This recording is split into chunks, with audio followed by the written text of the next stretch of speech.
Alright, what is up everybody? Dragon Gamer here, and welcome to another episode of Super Mario Bros. For the NES. In the last episode, we ran through World 1 and World 2, making it past the second castle, and now making it to World 3.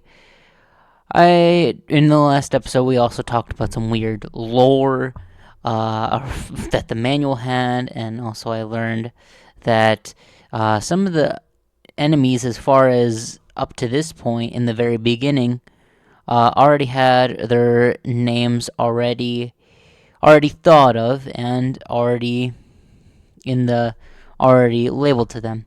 Because I feel like, considering that this came out when it did, that I feel like there would have been a lot of like name changing and just defining, as this is the very first Mario Bros. But no, in some cases, it actually was pretty solid for the time that it came out in. With that all being said, let's get started on 3-1. And hopefully, I will not have any issues with 3-1 because, well, I had a running thing going on with 3s in the last episode, so hopefully that will not linger on for this episode. I'm going to, I believe, yes it is this one. Unfortunately, I am not able to go down into here and get through that stuff. Break those blocks to get those coins because I am small. Well, I guess I'll get my second chance now. Even though I don't really think it skips a whole lot. That specific shortcut does. But some of the shortcuts, like in the, bye. Like, in the World 1, I feel like skipped over kind of a lot, actually. But this one does not seem to do that. And I guess we do have it now, but I think I'll just skip over that, because I showed it. God dang it. Ugh. That was my bad. And I'm already out of lives. What the heck? Oh, okay. Well, let us use our handy-dandy trick and get back to where we were. Already off to a not-so-great start, but hopefully that will, as I'm saying things, hopefully that will turn around and I will be able to handle World 3, but it is not seeming to be very nice to me. Alright, let's get a mushroom here. And I guess a little tidbit, I guess that was kind of added more so in later games, I believe it was the Paragoomba is considered to be a happy Koopa. And funny thing about Koopas is that they, special 1-up, very nice. Secret 1-up, I actually didn't know about that 1-up there. Hello guys. Go all the way, and I'm gonna get you as well. Oh crap. Can I run back up there and get it? Thankfully I can. And I don't have to worry about that guy. Very nice. In a lot better position than when I started. But like with Hammer Bros, like I guess like I was talking about there with the Koopas, is that there are two different believed meanings for the Koopa, or where the name originated from. Some believe it to come from the mythical Japanese creature called the kappa, which has some very interesting lore, I guess we'll say, for that. There's also, I believe, the confirmed place that the Koopa's name came from, which is from a Japanese dish, which is sounds like Koopa or Kappa, I believe, or no, it's Koopa in English, which is honestly really cool. It really makes you think on how just certain things get their names and all that kind of fun stuff. And yeah, just running through everything here, which is already a better start than how things have been going. Let me grab this flower for extra points. Which, I wonder if they probably did, because with the whole points thing, they most likely, because I guess Mario was initially come from two arcade games. Obviously, the one being the Donkey Kong version, but also there was the Mario Bros. Arcade game where it had also Luigi back then as well as the other player, and you would have to kick the turtles, which were the only returning enemy for this game, and be able to knock them on their back and then kick them. Which is a really interesting game, and I guess that kind of just carried over into the development of this game. 3-3, alright. Just running through these levels. Honestly, that second level, what even was that? I feel like the other levels have been giving me a lot harder time. Especially 3-1 was giving me a hard time, but that one really wasn't. I felt like it was almost too short. Oh, the red-shelled koopas, which I forget the distinction. I obviously know in Mario Kart that like the one red shell will lock on to enemies in Mario Kart, whereas the green ones are random. Oh god, careful. Want to be very careful here. Not mess this up. Get out of here.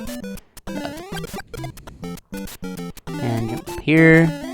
Gotta be very careful with those kinds of blocks. Oh, I wish I actually kind of would have jumped up there a little more, because those blocks up there, or those, I guess, tiles, or I forget the specific name, but basically those things will drop depending on how much weight you put on them, which is kind of annoying. Like, if you just, like, you have to be, like, very quick, and I guess you don't have to be very quick, but, like, you really gotta be careful when it comes to those, because it's just, like, those things drop really fast, and it's just, like, yeah. Watch out for these guys. I'm honestly being a little bit too not just careful, just kind of not watching what I'm doing. Oh, dang it. I was really hoping, I was just thinking in my head that that I just had the fire flower, and I would have been able to show that the Bowser, when you attack him with a fire flower, you can reveal that it's not the actual real Bowser, that it is an imposter. But, oh well. Can I believe this one? No. Nope. Dang it.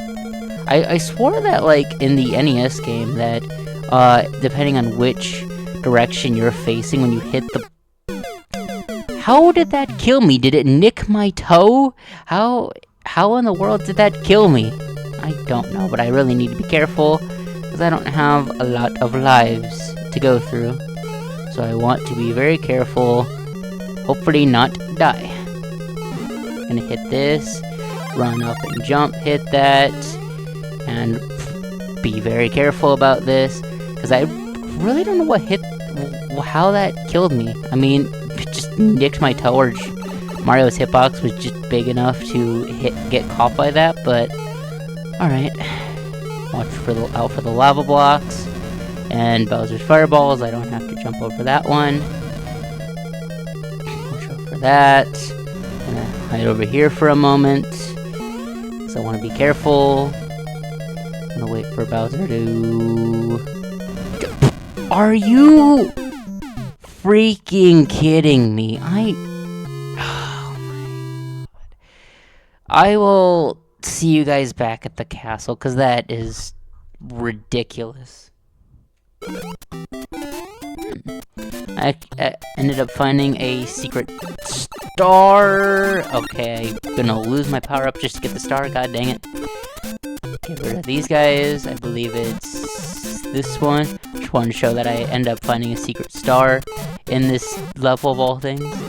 There it is. There's my mushroom. And I will see you guys again back by the castle, unless I find some other secrets that I did not know about, or other things like that.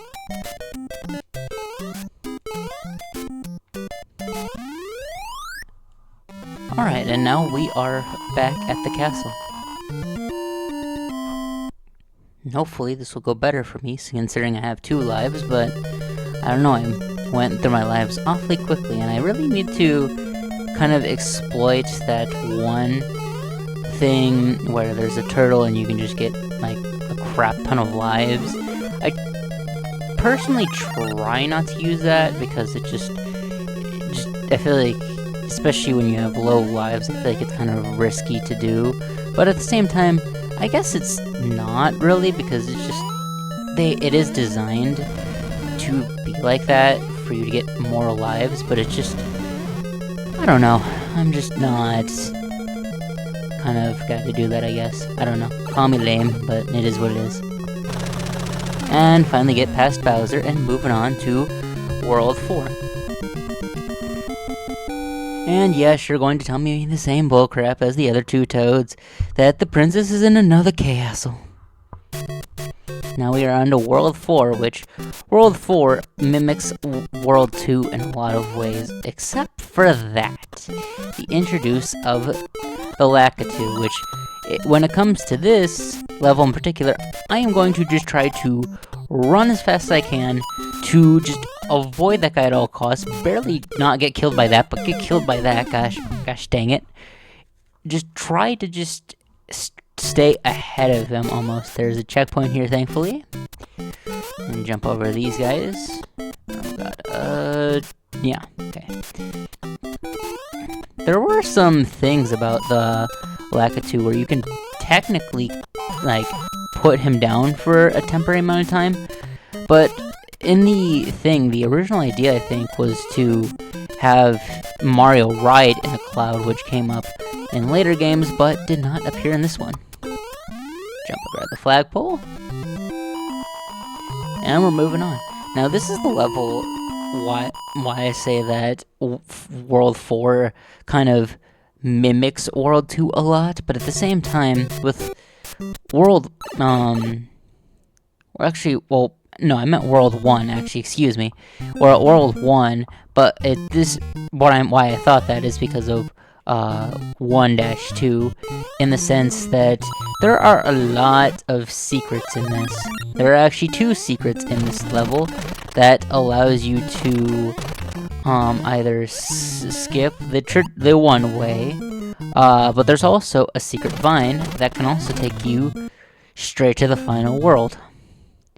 Or takes you to a second warp that allows you to just skip to the second world, which is nice, and I will be showing those off and where those are, but I'm not going to be showing them off here, because I just kind of want to go through the worlds first, and then we will show all the cool, fun shortcuts that I know and am able to replicate. Because there are other ones like World -1, which is a really fun glitch / Easter egg in the game, but I have personally never been able to replicate how to do it. But yeah. Going to jump down here, grab the turtle, or hit the turtle, not grab the turtle. This is not Super Mario Bros. Gotta watch out for the Buzzy Beetles, though, because the Buzzy Beetles are immune to fire, which kind of sucks, but it is what it is. Gotta just watch out for those guys. Grab the flower, and run across here. I wonder if there's... probably not. No, at least not the ones that I was able to break. But I was wondering if there was actually any, oh god. Gosh dang it. Okay. But I was just wondering if there was... and I get the game over. So I'll be right back, actually.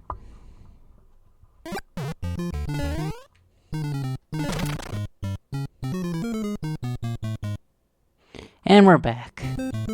I guess I forgot to say that, but just I forgot that I was actually recording here, but I guess the thing I was talking about before was that I wonder, like, because there are other ways, like, there are a bunch of different glitches to where you can get not just World -1, but World -2 and 3 as well, and it's just like, it's a whole thing where people have, like, studied and know all the kind of cool things of, like, how to recreate specific glitches, but unfortunately I am not... how? Okay, whatever. And I came over again. But I just am not good at, like, recreating specific kind of glitches like that. and all that kind of stuff. So, but with that being said, I will see you back at 4-3. And we are back, yet again, back to where we were. And I feel like it's kind of cool, as it kind of reminds me of the mushrooms from, oh god, not want to get carried away. Believe it's, okay, never mind. I just, for some reason, just didn't make that jump the first time. Ooh, that's another thing about the moving platforms, where it's just like they are, like they drop really fast, so you really want to be careful how long you are on these platforms for. Ugh, goodness gracious. But I really just find it just really interesting what they did with this game. Like, I feel like the other mushrooms were different than this one. I guess it just gives it a cool different look. And hopefully I can keep my fire flower this time, because so I can show actually that the thing I have been talking about but not been able to actually show is that the Bowsers are all the Bowsers until the 8th one are imposters. Oh boy. Gonna stay low for this castle. This is not the castle that is really annoying. I think it's kind of unfortunate that I lose both of them.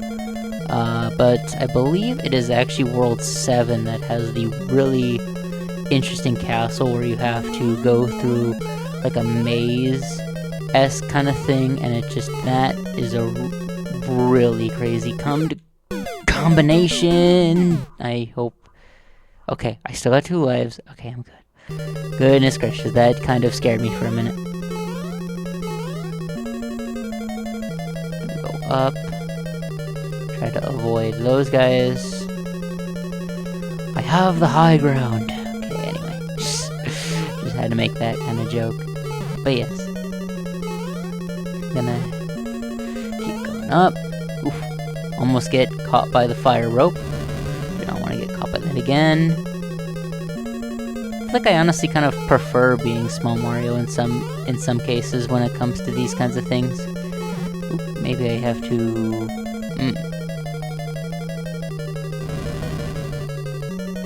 Maybe this is the maybe not the one, this one specifically, but I know there is one that does have like a very intricate maze kind of thing that you have to go through in a specific pattern, and it's just like, oh my gosh. Yeah, okay. So it is kind of lays the groundwork for that kind of formula, but it's not there yet. I was expecting him to jump there. Damn it. Okay. But at least I know what I gotta do.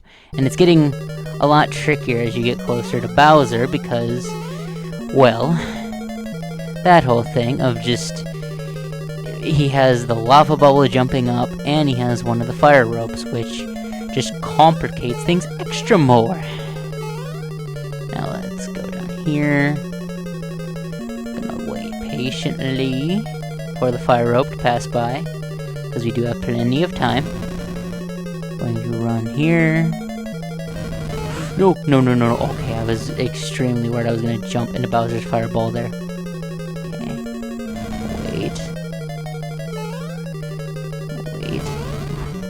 Okay. He does get kind of close.